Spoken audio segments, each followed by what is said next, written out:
fiction, science fiction, horror, fantasy, crime, LGBT, thriller. You have now entered the House of Mystery with your hosts, Eric Shapiro, David North Martino, John Copenhaver, and Al Warren. Heard on KCAA 106.5 FM Los Angeles, 102.3 FM Riverside, and 105.0 AM Palm Springs. Welcome back into the House of Mystery. I'm Al Warren, and it's going to be a violent day because we got Mr. Joe Goldberg here. You and your violence. Yeah. I'm a nice guy. I pet the seals. You're a nice guy on the surface, but those are always the serial killers in the story. That's true. That's true. But I let the violence, whatever little violence I had, come out in the Spy Devils books, so that they can blow things up and Mozambique somebody. Yeah. Yeah. So you say. I know every town you go to after you leave, there's always problems. So. Well, we were just talking to Robert about pen names. I can say, I kill under pen names. Right? I go under Alan is my killer name. Yeah, that's a good killer name. No, that's too passive. That's not a good, strong name. Could do Robert. Robert's better. I could do Bob like they did in Bob. Twin Peaks. Bob. He was the bad guy. He was the spirit. What we need here is some strong coffee. So we've got, speaking of strong coffee, we've got a man here that's written actually quite a few books. He's been in the business, and he's a pro. He's here to show us how to do this because we're still trying, right? So we've got The Killing Room, and it's part of the Killing Room series, and it's book 1, and I know book 2 is coming out, I believe, this fall or August, something like that. We'll talk to him. So Mr. Robert Swartwood, thank you for being here. Thanks for having me. So what is The Killing Room? So The Killing Room is, it's definitely a thriller. I can say that. The tough part about this book, well, I can tell you the setup, but we can't really go much farther just because without giving away major spoilers, which has kind of been difficult to help talk about it and promote it. But it's basically about a guy who is down on his luck, had a recent divorce, so he decides to get away for a while. He goes out to Las Vegas, and while he's there, he meets a woman at a club. Next thing he knows, he wakes up in a motel room that's not his, and the woman is dead in the tub, in the bathroom. And he panics, and he takes off, and pretty soon a pair of detectives basically capture him. And that's kind of where the story really takes off. I mean, first page, it takes off with him waking up in the hotel room, or the motel room, not knowing where he is. But again, that's just the setup. And what I always like in terms of writing and also in terms of just being a reader of these types of books is you don't always know where the book is going. Sometimes you know by the first page or the first chapter, okay, this is the type of book it's going to be. It's going to be a historical thriller. It's going to be some type of action thriller. And that's fun. I've written books like that myself. But I also like writing the books that I lead you one way, and then probably page 50, page 80, page 100, all of a sudden there's a reveal, there's a twist, and then the book becomes a completely different thing. And so that's what we have here with The Killing Room. So there is a major reveal somewhat early on, so it's very difficult to really kind of go into more details without giving away a major spoiler. So do you have this sort of planned out or set up? Because you say it leads you one way, and then all of a sudden you're going somewhere different, or something else happens and it changes things. Do you already know, do you have that planned out at the beginning? You kind of know this is where you want to be, but you're going to take people on that, I guess, false road, so to speak, on purpose? With this book, absolutely.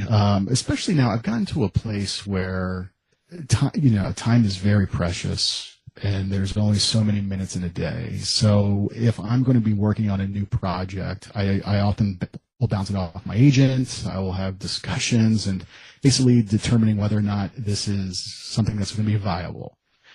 Because in the past, especially, when I was a younger buck, not really, worrying too much, where I was maybe still in college or just out of college, still living at home, I could just sit down and just start writing. In fact, I had done that with one book.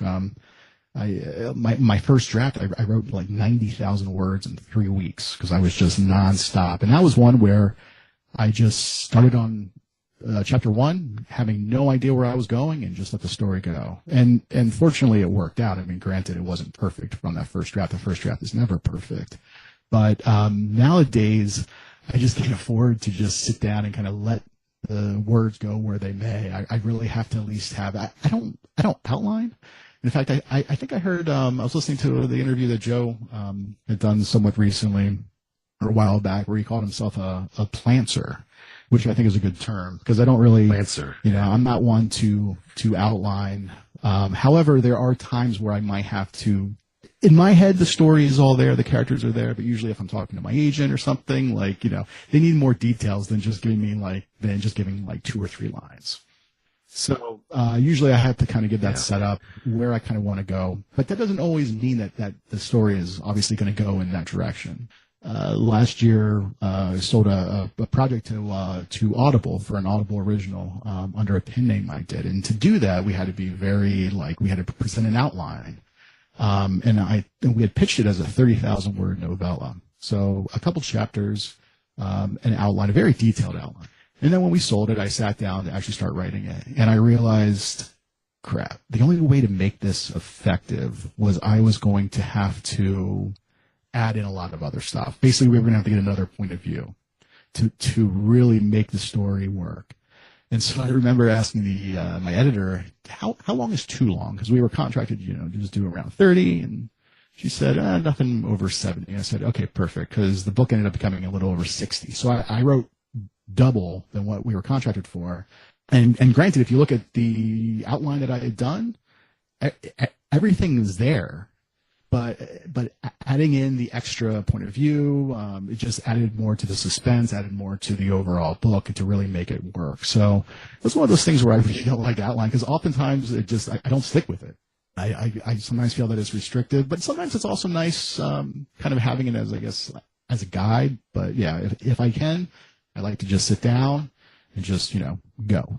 How do you create these characters? How does your main character come to you? So oftentimes I will have either it's a character, maybe just a setting, a story idea. Oftentimes you see things on social media and the news. Like I remember one time seeing a push alert came through from the Times for something, and I immediately clicked on it and thought, oh, this would make a really great story idea.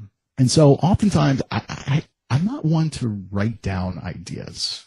I mean, I will if I'm pitching them to my agent and whatever else, but oftentimes I try to let them kind of sit in my head, simmer a little bit, percolate. And I always feel that the ideas that I have, or the characters, the settings, the ones that stick with me, for years. I mean, there are ideas that I have in my head that I've, probably been over a decade that I still have, just like almost like the entire book. I can still just think about it and know exactly, like beat for beat, how I would want to do it. I just don't have the time to sit down and do it. But I know at the same time that if it's stuck with me this long, it's probably an idea worth writing at some point. Whereas, you might come up with a story idea or a setting or a character, and you might forget about it the next week.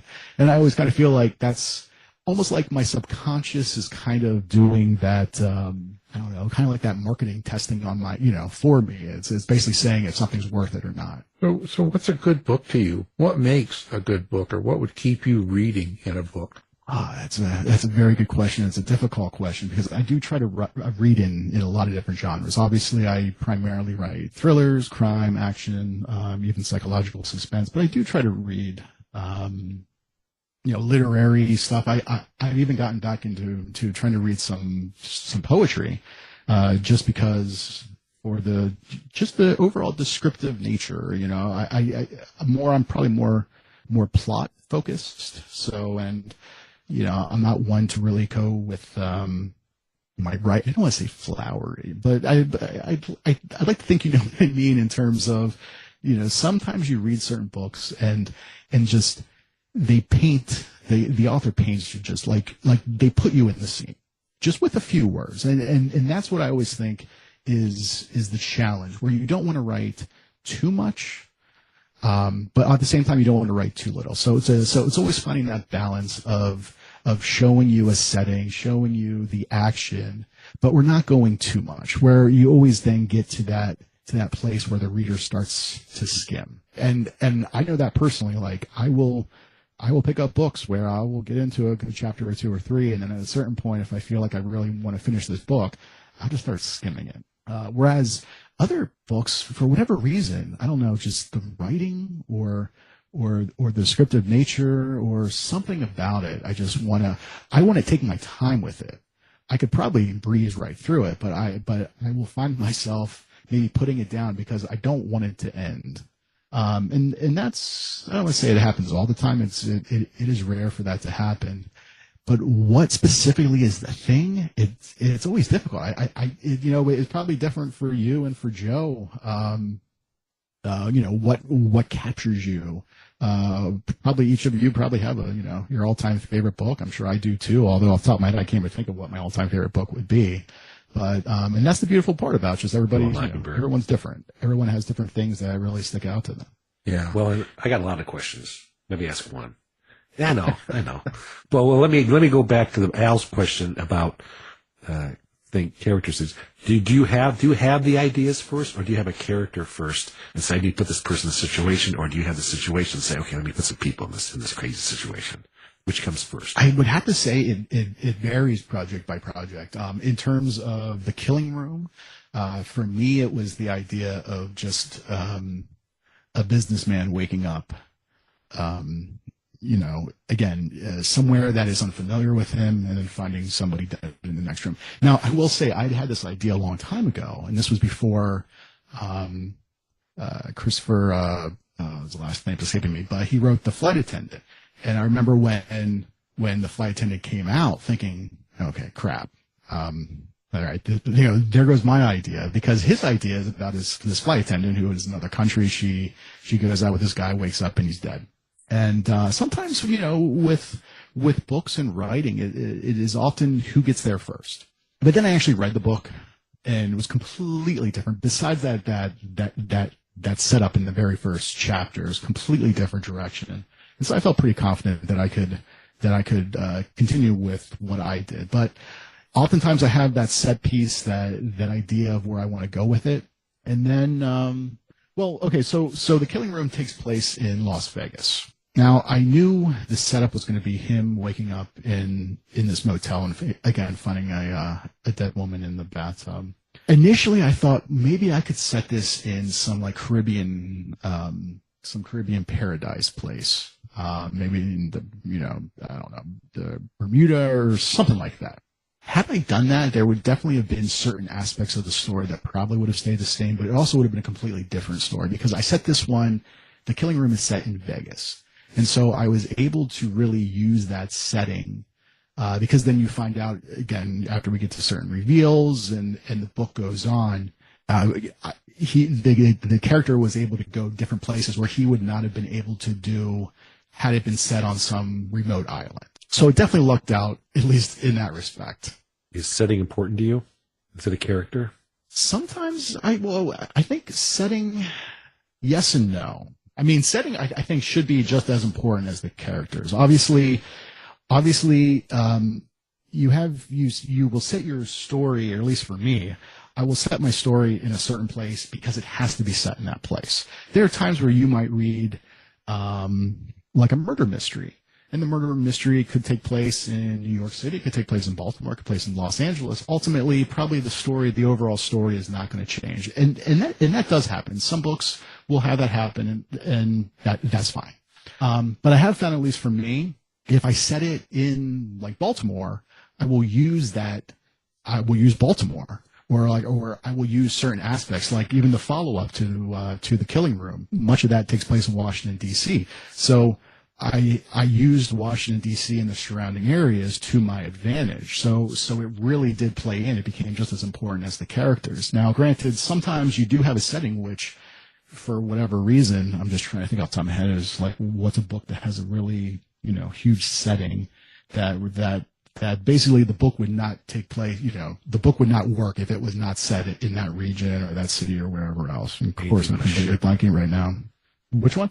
Anything on a ship. Anything on a ship. There you go.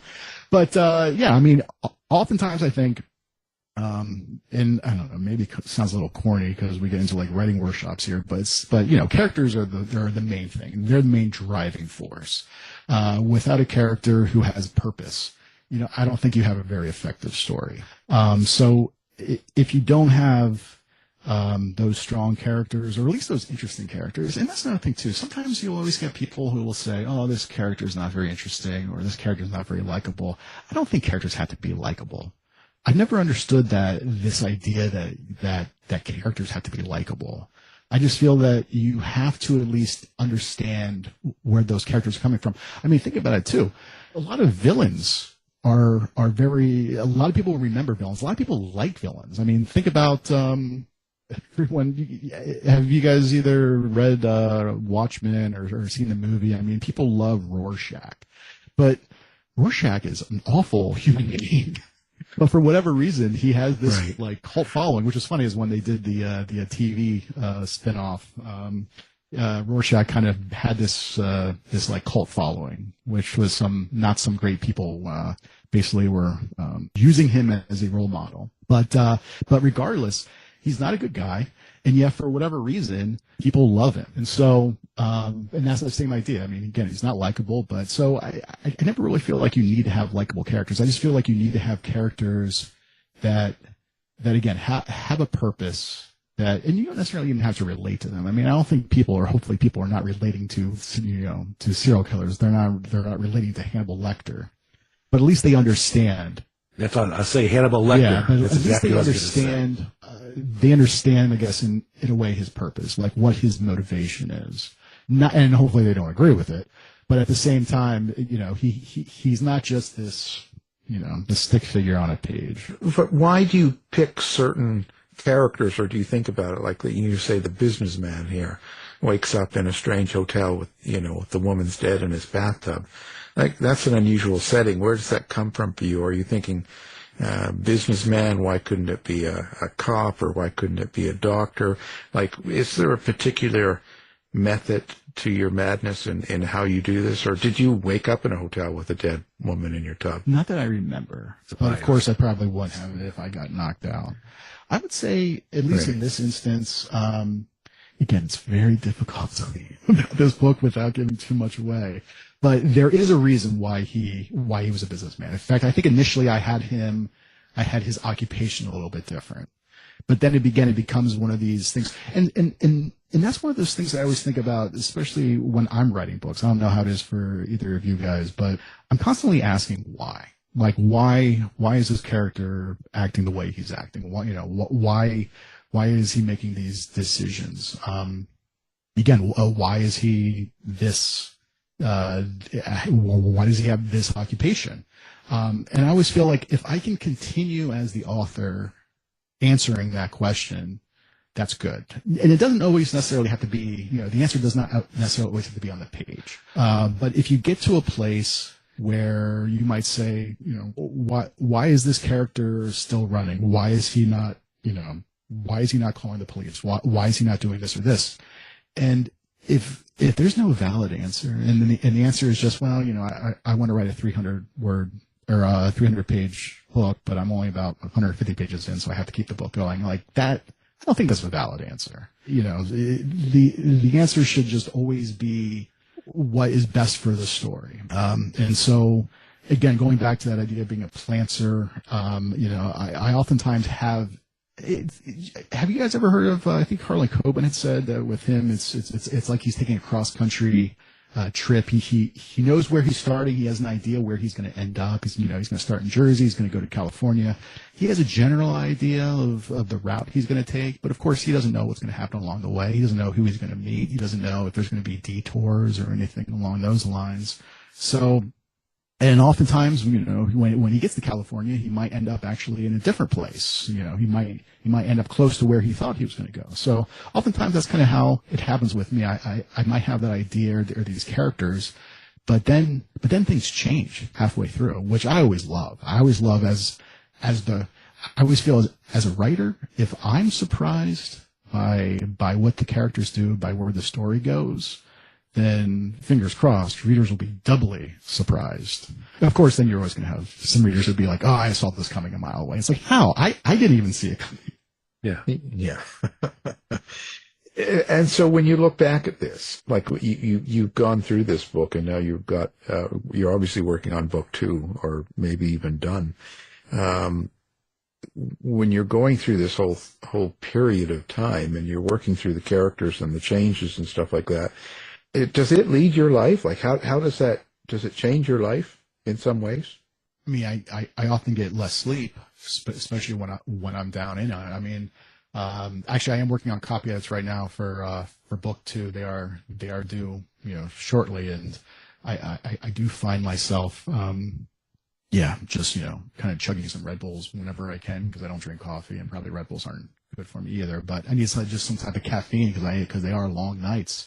Now, do the characters stick with me? Yes and no. I mean, sometimes again, I will have characters who will stay with me, but sometimes they don't just nag at me entirely. But they are just always there in the back of my head. So if I ever do have that time to sit down, then it is like I never left them. And in fact, even with the Killing Room, I mean, I initially wrote that as a standalone.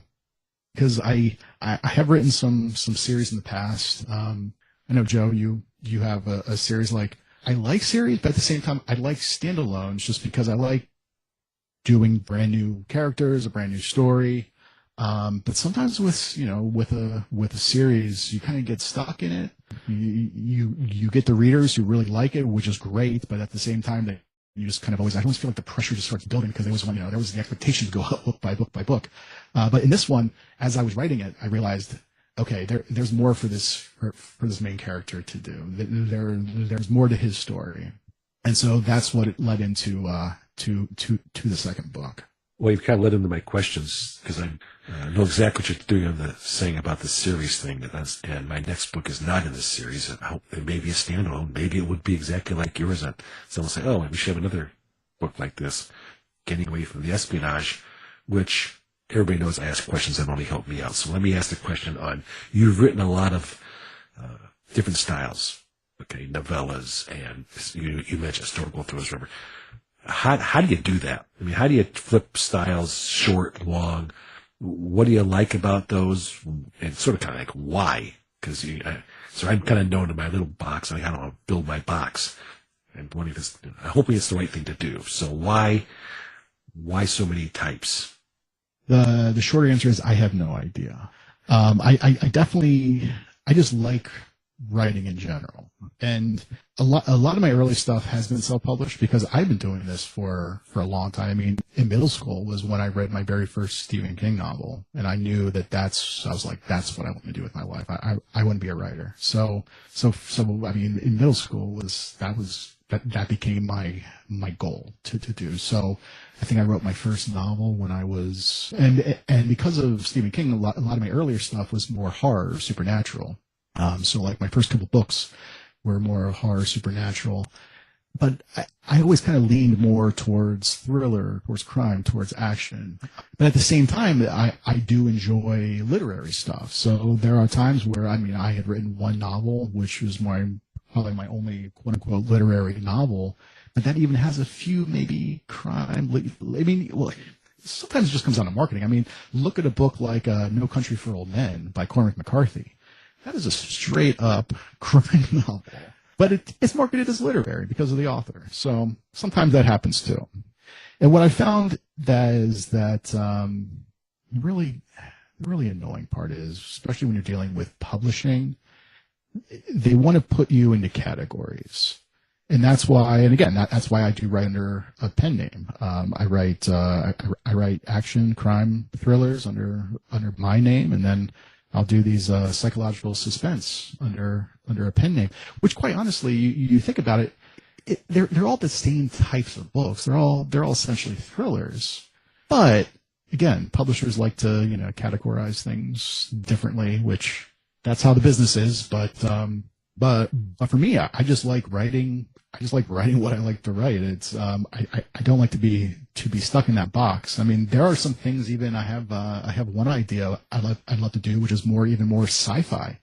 The question is, if and when I ever do that, is that something that I would want to put out under my name, or come up with another pen name, just because, again, in terms of marketing, I think my readership might enjoy it, but other readerships coming in might be like, well, this guy's only written thrillers, he doesn't know anything about sci-fi. I mean, again, it becomes that whole thing. I mean, and that's why we have a lot of writers. I mean, I was even thinking about Michael Crichton. I mean, he wrote under what, 2, 3, 4, I don't know how many pen names before he became quote unquote Michael Crichton. And you have a lot of authors who have done the same thing just over the years for one reason or another. They've had to utilize pen names especially when it comes to different genres. Right. Go to Bob Goldberg. Yeah, I'll change it to Bob B. Goldberg, so I'll be gender neutral. Well, actually, it's something some of my friends write under pen names. I never even considered it because my ego's too huge. But so this is what the more you talk about Joe, it, this is how I've always justified it. In the end, the check is always in my name. Yeah. And that's all that really matters. Do you get checks? What's that like? Yeah. That's funny. So what's your writing process like? When you sit down, can you turn it on, just go 9 to 5 and write and go at her, or do you have to be in a certain mood or in a certain place or a certain atmosphere? Yes and no. And the reason I say that is that, well, you guys are writers, and I think any writer out there knows that writing is not easy. Like, it's awful. I don't know. It's one of those things, like, I don't know why we do it. I've never trusted anybody who says that, I love writing. Where it's like, I love to have written. I don't necessarily love writing because it's tough. I mean, it is hard. It takes a lot out of you. There are times where I just, I love to procrastinate, so I will just keep putting it off. And my wife will say, like, why aren't you writing right now? Why are you just sitting here in the living room watching TV or playing on your iPad? And it's just because it takes a lot of work, or like I will tell myself, what, I'm not feeling it. And again, I think, I hate to keep going back to Harlan Coben, but I do because he always says really smart stuff. And I think he said that, readers can never tell on the page when a writer was having a bad writing day or a good writing day when they wrote that page. Mostly because I think it's very important. And one of those things that I've really learned over the years to accept, and always should try to remind myself, is that first drafts are going to suck. No matter how much you try to spend time and make it as good as possible. So for me, I've been doing more of the Nora Roberts vomit draft theory. I call it Barf. Well, yeah, I just sit down and I just knock out a first draft as soon as possible. And again, that's also a way for me to just kind of let the story and the characters kind of go on their own, where I'm not, and that means that I'm not sitting down and rereading or re-editing. And I know some readers, and that's the thing too. I think a lot of writers, they'll have their own process. I don't think there's one right way to write or edit. Is really whatever you find that works best for you. I mean, I do think if you're starting out, you should experiment with different things to kind of see again what works for you. If you feel like maybe outlining is better, or again just sitting down and going from scratch. But yeah, I've found that if you sort of just let go, let go and let God, in terms of knowing that your first draft is just going to suck and there's nothing you can do about it, and that's okay.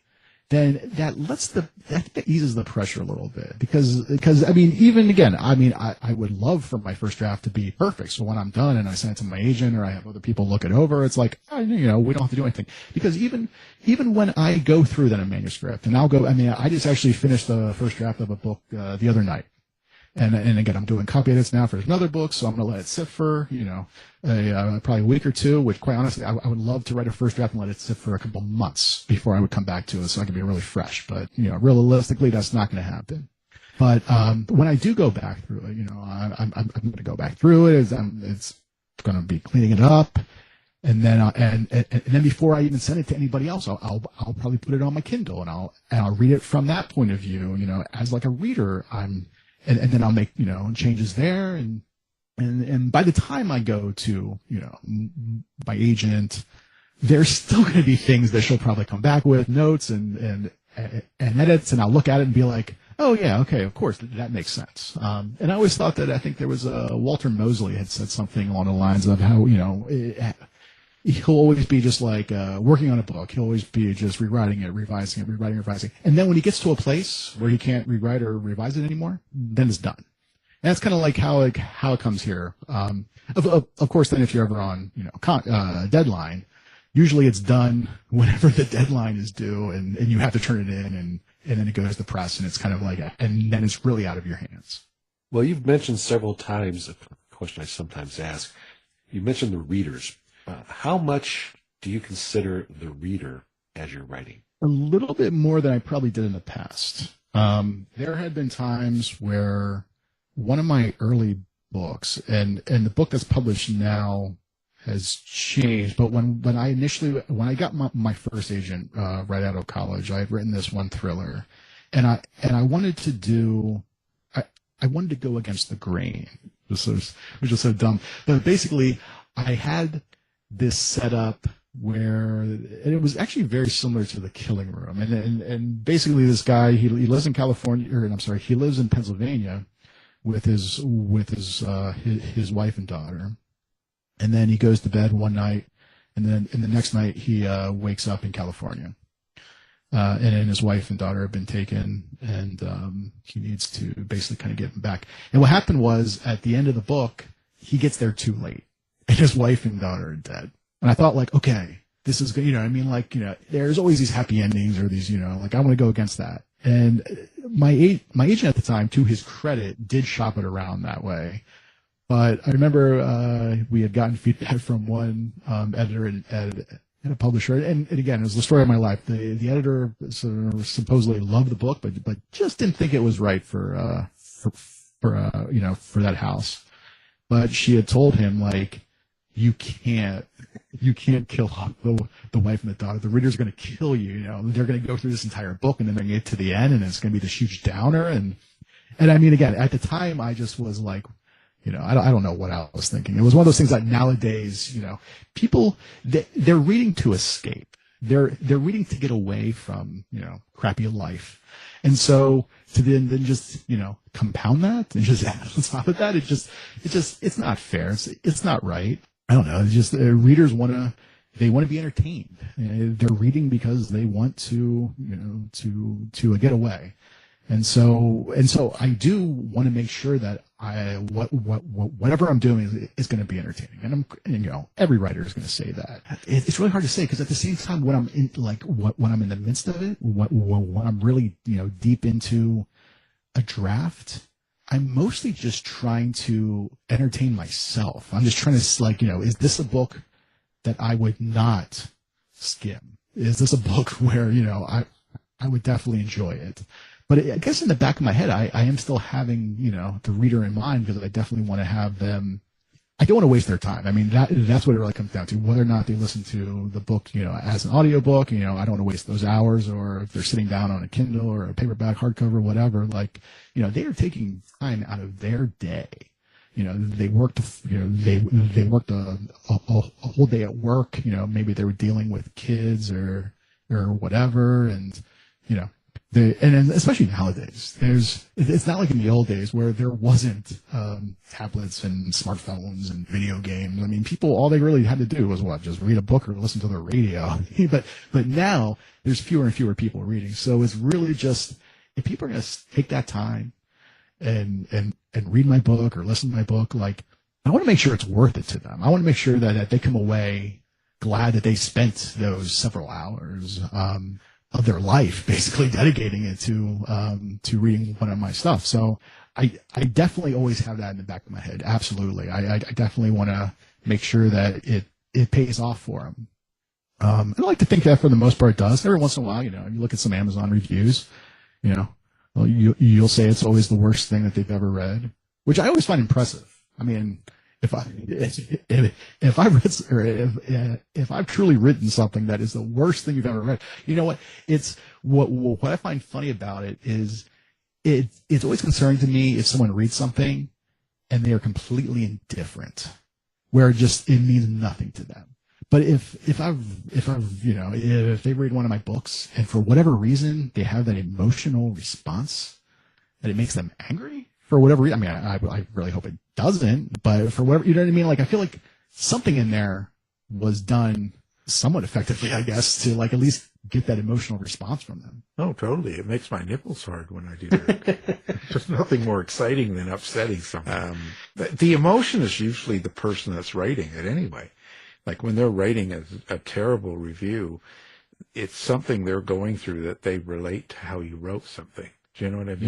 Yeah. Well, that's the thing too. I mean, there might be something in there where, it's a trigger for them. Maybe they had a bad day. Like had they read that a month prior, for whatever reason, they may have had, a completely different view on things. So before they found their wife in the bathtub, it might have been better. You always have to take that into consideration. Absolutely. So, and speaking of triggers, you think about the violence or the action or maybe even the sex, how you write that on the page, how you write characters in their aggression when you do a book? So I will say a lot of my earlier stuff, I probably was going a little bit more for shock value, where I really, yes, my stuff will be violent at times. It will have a lot of action, but at the same time, I like to keep the violence off the page if possible. I guess it really depends on the book. I mean, if I'm writing psychological suspense stuff, oftentimes that violence is always going to be off the page. We know that there's a dead body, but we don't really know what's happened to the dead body. It's always that mystery of what's going on. And in terms of like the killing room, yes, there is a lot of action in it. In fact, just as a plug, Bestseller Books called it one of the most exhilarating action thrillers you're going to read, which thank you to them. That was very kind of them. But, so there is a lot of action in the book. But in terms of the violence, there are, and again, there may be violent scenes, but there are times where I've just found, and maybe just in my, old age here in my 40s, where I always want to kind of pull back. Because you've always find that you want to trust the reader, that you don't have to have like spoon feed them everything. And again, it kind of goes back to that balancing act, where you want to give them just enough so that their imagination can fill in the gaps, but you don't give them too much. Because I'm sure you guys have read books where it's like, okay, we get it. You've spent 2 pages, telling us this one thing. It's like, okay, enough already. So again, it's always finding that balancing act. What kind of research do you do to kind of fill in the blanks of how detectives act or how police act or what goes on in the scenes around your characters? Well, I hate research. I don't know about you guys, but it's something that I don't like to do, but it's a necessary evil. Oftentimes I will try not to have the research dictate what's happening in the story. It's one of those things where I will write it and then I will go back to double check, does this work? And if it doesn't, then I have to fix it then, which is it is probably not the best way about going about it. Google is definitely my friend. I oftentimes will do Google. So for this type of books too, and I'm sure you guys have encountered this. If you include any type of weapon, the firearm, I should say, but any type of weapon, you better make sure you know what you're talking about. Like what caliber the rifle is, the pistol is, what type of ammunition, how many rounds is in a mag. because I talked before about some readers who will get angry about things like you'll definitely hear about it if you screw up anything in terms of that. So that is one of those things that I definitely make sure I do my research on. And it's the same thing too, like, with The Killing Room. It takes place in Vegas. It's been several years since I had been to Vegas, but, going back to Google Street View is amazing nowadays. I mean, you can go anywhere in the world, practically anywhere in the world, and see what's there. I mean, I think I had set up a book somewhere. Where was it? It was in some other country. I think it was in France. Like, I could use Street View to really just say, like, okay, as they were going down this highway, like something that was off, that could be seen in the background, or so. Like, it's one of those things that it's always amazed me when you have some of these writers who will be like, oh, I traveled for 3 months doing research for this book. And it's great. I if I had the time and money, I'm sure I would do it too. But I'm a little bit limited on what I'm able to get away with. So oftentimes I do have to rely again on Google and Google's reviews and even YouTube. I mean, oftentimes people will just film. Okay, so the second book, there is some of it takes place in Los Angeles and some of it takes place in a sports stadium. I don't want to say which one to give it to completely give everything away, but I was watching some YouTube videos of people who were basically giving tours around the entire stadium to really try to kind of again make it as real as possible from when those characters are there. Yeah, it adds a touch, on this, it makes it better, I think. So, listen, so you've got book 2 coming out in the, late fall, or when will book 2? It is scheduled for August. Okay. And so how do you like the publishing business now? How's it going? It really depends on the time of day, I think. If I have an email coming in from something, I mean, it was so a lot of my stuff. So I mentioned before about having my very first agent, like right out of college. Like I had gone through just writing books and shopping it around and not selling them. And I found that, in terms of publishing, oftentimes good books just get passed over for one reason or another. In fact, there was actually an author you both are probably aware of who is very well known in his genre. But he had 2 books that came out. His very first novel and his second book came out from a publisher.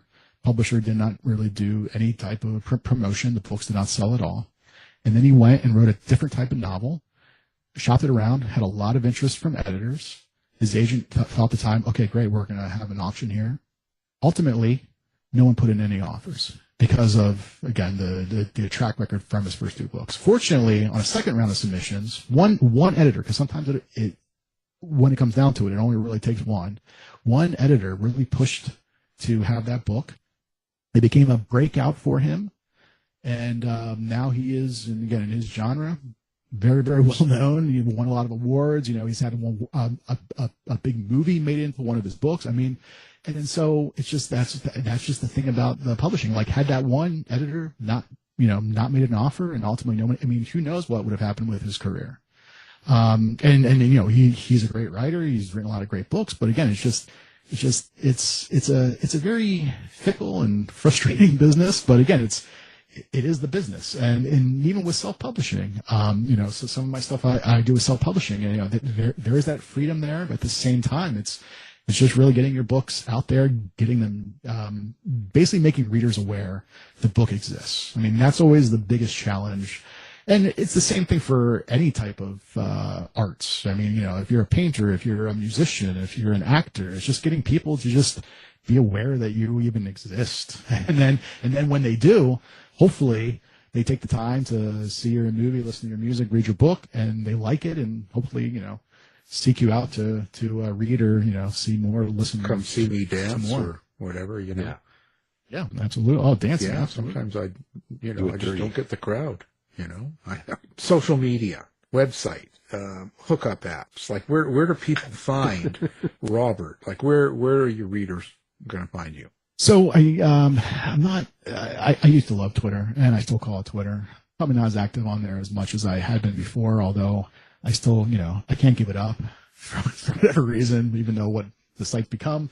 So I'm there. But Instagram, Facebook, there's my website, robertswartwood.com. I have a newsletter, where I also specifically wrote for one of my series, on the female assassin series, and I wrote a short story that is exclusive for newsletter subscribers. So if people sign up for the newsletter, they get an exclusive ebook short story that is not available anywhere else. So those are probably the best places to find me. Female assassin. So is that kind of your alter ego?